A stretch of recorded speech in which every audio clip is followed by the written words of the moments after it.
بسم الله الرحمن الرحيم. يا أيها النبي إذا طلقتم النساء فطلقوهن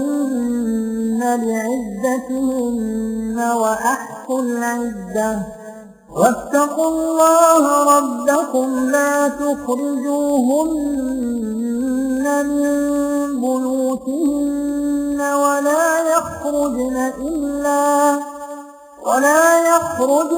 إلا أن يأتين بفاحشة مبينة فتلك حدود الله ومن يتعد حدود الله فقد ظلم نفسه لا تدري لعل الله يحدث بعد ذلك أمرا. فإذا بلغن أجلهن فأمسكوهن بمعروف أو فارقوهن بمعروف وأشهدوا ذوي عدل منكم وأقيموا الشهادة لله ذلكم يوعظ به من كان يؤمن بالله واليوم الآخر ومن يتق الله يجعل له مخرجا ويرزقه من حيث لا يحتسب ومن يتوكل على الله فهو حسبه إن الله بالغ أمره قد جعل الله لكل شيء قدرا. واللائي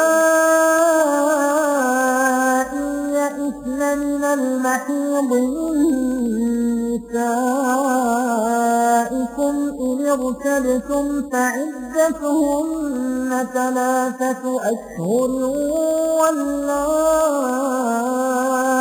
لم يحضن وأولاة الأحمال أجلهن أن يضعن حملهن ومن يتق الله يجعل له من أمره يسرا.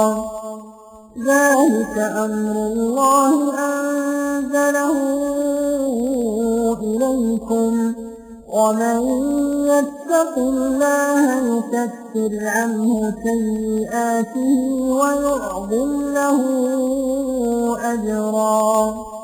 أسكنوهن من حيث سكنتم من وجدكم ولا تضاروهن لتضيقوا عليهن وإن كن أولاة حمل فأنفقوا عليهن حتى يضعن حملهن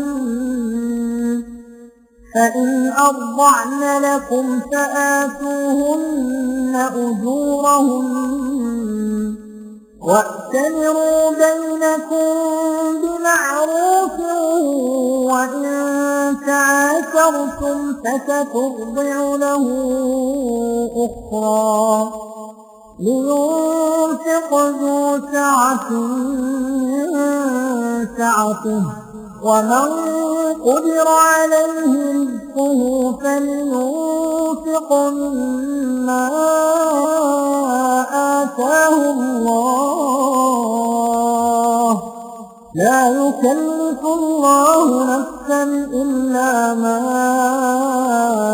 آتاها سيجعل الله بعد عسر يسرا. وكأين من قرية عتت عن أمر ربها ورسله فحاسبناها حسابا شديدا وعذبناها عذابا نكرا فذاقت وبال أمرها وكان عاقبة أمرها خسرا. أعد الله لهم عذابا شديدا فاتقوا الله يا أولي الألباب الذين آمنوا قد أنزل الله إليكم ذكرا رسولا يتلو عليكم آيات الله مبينات ليخرج الذين آمنوا وعملوا الصالحات من الظلمات إلى النور. ومن يؤمن بالله ويعمل صالحا يدخله جنات تجري من تحتها الأنهار خالدين فيها أبدا قد أحسن الله له رزقا.